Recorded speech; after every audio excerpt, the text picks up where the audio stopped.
நண்பர்களே வணக்கம். நான் குடியாத்தம் குமரன் பேசுறேன். இதுல இந்த பெரிய மனுஷன் எடப்பாடி பழனிசாமி எந்த திட்டம் வச்சாலும் அவங்க அப்பா கலைஞர் பேரு மு க ஸ்டாலின் வைக்கிறாருன்னா பின்ன கலைஞர் பேர் வைக்கவனா எடப்பாடி பழனிசாமி உங்க அப்பா பேர் வைப்பாங்க. கலைஞர் இந்த இனத்திற்காக உழைச்சிருக்காரு. 70 ஆண்டு காலம் கலைஞர் உழைச்சிருக்காரு. 70 ஆண்டு காலம் 5 முறை முதலமைச்சரா அவர் வந்த பிறகுதான் நாடு முன்னேறிச்சு. அவருக்கு செலவிக்காதுன்னா நீ ஒரு சாராய வியாபாரி, உங்க அப்பா ஒரு சாராய வியாபாரி, சாராய கேஸ் தான் கொலை பண்ணிட்டு எடப்பாடி நீ ஜெயிலுக்கு போனது, காட்டுல எங்கேயும் ஒளிஞ்சு நின்று அப்புறம் ஒரு அமைச்சர் உன்னை அந்த காலத்துல காப்பாத்தினாங்க. உனக்கு செலவு வைப்பாங்களா இல்ல உங்க அம்மாவுக்கு செலவு வைப்பாங்களா?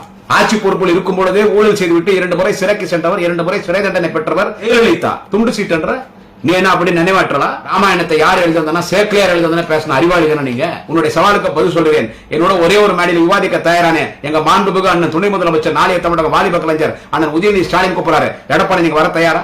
அடுத்து என்ன சொல்ற? நீ வந்துட்டு அவர் கலைஞருக்கு மட்டும் மகனாக பிறக்காமல் இருந்ததால் கவுன்சிலர் கூட ஆயிருக்க முடியாது. 50 வருஷம் உழைச்சிருக்காரு.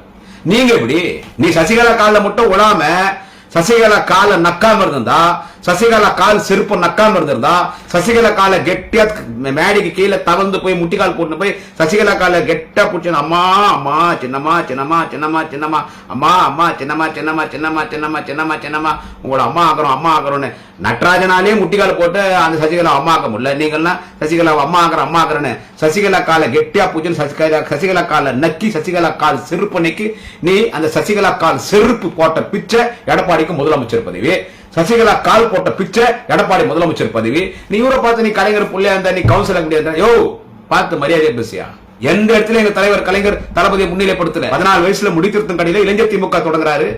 16 வயசுல அண்ணா கூட்டு வந்து கொடி ஏத்துறாரு. இளைஞரணி கொடி, கருப்பு சோப்பு கொடி ஏத்துறாரு.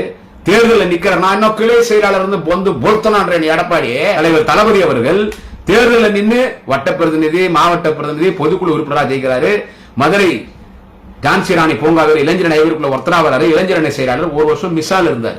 உன்ன மாதிரி கொலை பண்ணிட்டு சாராய கஷ்டம் ஜெயிலுக்கு போல 1 வருஷம் மிஸ்ஸால் இருந்தார் எங்க தலைவர் தளபதி. அதன் பிறகு 1000 வழக்கில் எம்எல்ஏ வராரு, 96 எம்எல்ஏ வராரு, மாநகராட்சி மேயரா வராரு, உலகத்தின் சிறந்த மேயர் லண்டன் மாநகரத்தில் ஐரிஷ் பல்கலைக்கழகத்தில் டாக்டர் பட்டம் வாங்குறாரு, கென்டகி கர்னல் விருது வாங்குறாரு, அமெரிக்காவில் நடைபெற்ற உலக மேயர்கள் மாநாட்டுக்கு தலைமை தாங்கினாரு. 2001 உங்க ஆட்சி வருது, உங்க அம்மா முதலமைச்சர், அப்பயும் அவரே மேயரா வராரு. அப்ப அவருக்காக ஒரு சட்டத்தை ஜெயலலிதா கொண்டு வருது. ஒருத்தர் 2 பதவி இருக்கக்கூடாது, மேயர் பதவி ரிசைன் பண்றாரு. அதுக்கடுத்து தேர்தல் 3 எம்எல்ஏ ஜெயிக்கிறாரு. எல்லா மேயருக்கும், எல்லா நகரமன்ற தலைவருக்கும், மாவட்ட தலைவருக்கும், ஊராட்சி தலைவருக்கும், எல்லா சேர்மன், டிஸ்ட்ரிக்ட் சேர்மன்ல இருந்து, டவுன் சேர்மன்ல இருந்து, யூனியன் சேர்மன்ல இருந்து உள்ளாட்சித்துறை அமைச்சரா வராரு. துணை முதலமைச்சராரு. 10 வருஷம் எதிர்கட்சி தலைவர். உன்ன மாதிரி டுபாக் ஒரு சப்ப துண்டு பை மாதிரி எதிர்கட்சி தலைவர் வேலை பாக்குறேன். அப்படி இல்ல, பவர்ஃபுல் எதிர்கட்சி தலைவரா எல்லாருக்கும் ஜெயலலிதாக்கு சிம்ம சொப்பனமா இருந்தாரு. மக்கள் தலைவர் தளபதி முதலமைச்சர் அவர் முதலமைச்சராக இருக்காங்க. 50 வருஷம் உழைச்சி இந்த இடத்துக்கு வராரு. ஆனா நீ கலைஞருக்கு மகனா பிறக்காம இருந்தால் கலைஞர் கொண்டு கவுன்சில் ஆக முடியாதுன்னு பேசுற. என்ன சொல்றது? அரசியல்ல என்ன சொல்றது? ஒரு சராசரி அறிவு இல்லாத ஒரு டுப்பாக், ஒரு பச்ச அரசியல், ஒரு துண்டு பையன் எடப்பாடி அவரப்பா சொல்ற. நீ சசிகலா கால்ல வந்து சசிகலா கால் போட்ட பிச்சை உனக்கு முதலமைச்சர் பத்தி யாரை பார்த்து என்ன பேசுற? லஞ்ச ஊழல்னா லஞ்சம் ஊழல் வாங்குறது யாருன்னு கேட்டா நீங்க தான் லஞ்சம் ஊழல் வாங்குறது. ஏமாத்தி ஆட்சிக்கு வந்தீங்கன்னா யாரை ஏமாத்தி ஆட்சிக்கு வந்தாங்க? அப்பாவி வன்னிய மக்களை ஏமாற்றி ஆட்சிக்கு வந்தது யார் என்று கேட்டால் நீ எடப்பாடி பழனிசாமி. அப்பாவி வன்னிய மக்களை ஏமாற்றி நீ ஆட்சிக்கு வந்தாய். 10.5% கொடுத்துட்டான்ட்ட. அந்த பெரிய மனுஷன் அந்த ராமதாசும் ஒரு தரதல புள்ளி ஒன்று பெற்றுறாரு, அன்புமணிய. அவனுக்கு 2 பேரும் உன் பேச்ச நம்பிட்டாங்க. அப்பாவி வன்னிய மக்களும் நம்பிட்டாங்க. எப்ப அறிவிக்கிறான் இந்த எடப்பாடி வன்னிய சமுதாயத்தின் மக்களுக்கு 10.5 யாரே ஏமாத்தி ஆட்சிக்கு வந்தாங்க? மக்கள் உழைச்சு மக்கள் எங்கள் தலைவர் தளபதி தான் நாட்டின் முதலமைச்சராக வர வேண்டும் என்று மக்கள் தலைவர் தளபதியோட இந்த நாட்டின் முதலமைச்சர் ஆக்கினார். ஆனா நீ வந்து எப்படி 10.5%? நீ எதிர்கட்சி தலைவர் எப்படியான 10.5% வன்னிய மக்களுக்கு ஒதுக்கி ஆட்சி அரசாணை வெளியிட்டான்ட்டு.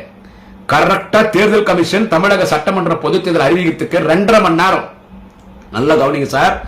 தமிழக சட்டசபை தேர்தல் அறிவிக்கிறதுக்கு 2.5 மணி நேரம் இருக்குது.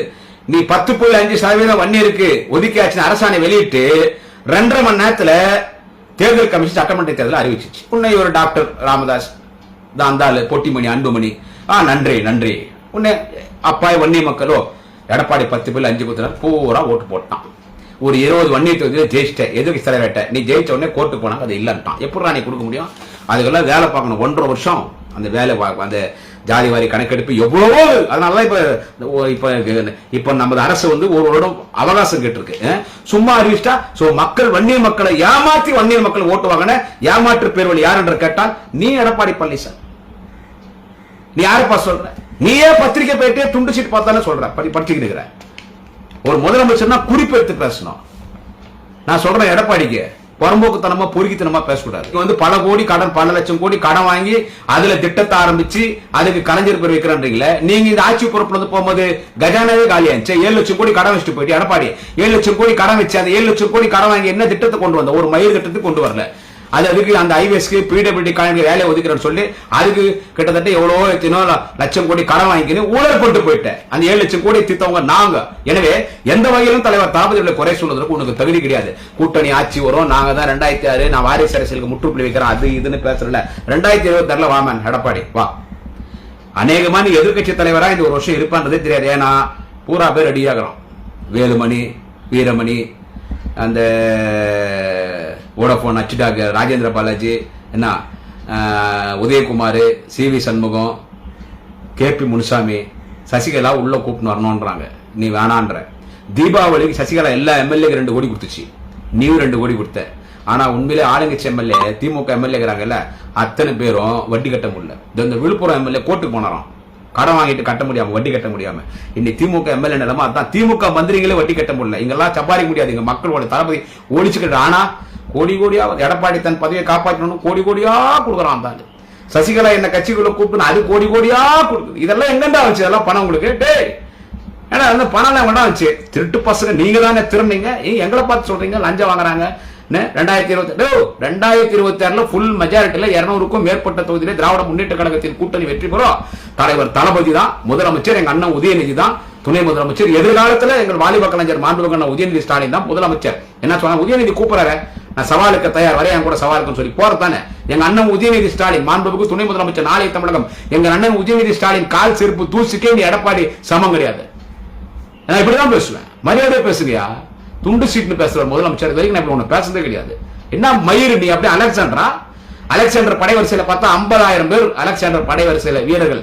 அதை வச்சுதான் உலகத்தையே தன் கைக்குள்ள கொண்டு வந்தான். அந்த 50,000 வீரர்களை பார்க்கும்போது எல்லாரும் பேர் வச்சு கூப்பிடுவார் அலெக்சாண்டர். அவ்வளவு நினைவாற்றல். அந்த மாதிரி உங்களுக்கு நினைவாற்றலோ ராமாயணத்தை சேக்கிலார் எழுதுன்னு சொன்ன ஆள் தானே நீ. பத்திரிகை பேட்டி கொடுக்கும்போது அப்படியே அப்படியே புலம்புற, பெணாத்திர, திணற. அவர் கலைஞரின் மகன். அதனால கலைஞர் 234 தொகுதியில என்ன சொல்றது, 234 தொகுதியில கலைஞருக்கு செலவு வைப்போம். தங்கத்திலே செலவு வைப்பையா, மக்களே வைப்பாயா. 2026 நாங்க தான் ஆட்சி, தொடர்ந்து நாங்க தான் ஆட்சி. இனி தொடர்ந்து அதிமுக தோல்வி உங்க கட்சியே. ஆனா அதிமுக தொண்டை அப்பாவி தொண்டை. தூக்கி போட்டு வாங்க எல்லாம் தலைவர்கிட்ட, உங்களுக்கு அங்கீகாரம் கொடுப்பாரு. என்ன சொல்றது, அந்த எடப்பாடி அந்த கட்சியை காலி பண்ண போறான். அதனால துண்டு சீட்டு அது இதுன்னு பேசுது. கலைஞர்களை பத்தி பேசினா எடப்பாடி 150 பேச்சாளர்களை எங்க அண்ணன் உதயநிதி ஸ்டாலின் உருவாக்கியிருக்காரு. சின்ன சின்ன பசங்க எல்லாம், சின்ன பசங்க 20 பசங்க தெருவா அந்த பசங்களை விட்டு நார் அடிச்சிடும். துண்டு சீட்டாடுறது, கலைஞர் சிலன் பேசுறது, ஊழல்ன்றது, ஆட்சி முடிச்சிடுன்றது ஒரு மயிரும் எடப்பாடி புடுங்க முடியாது. ஆச்சா.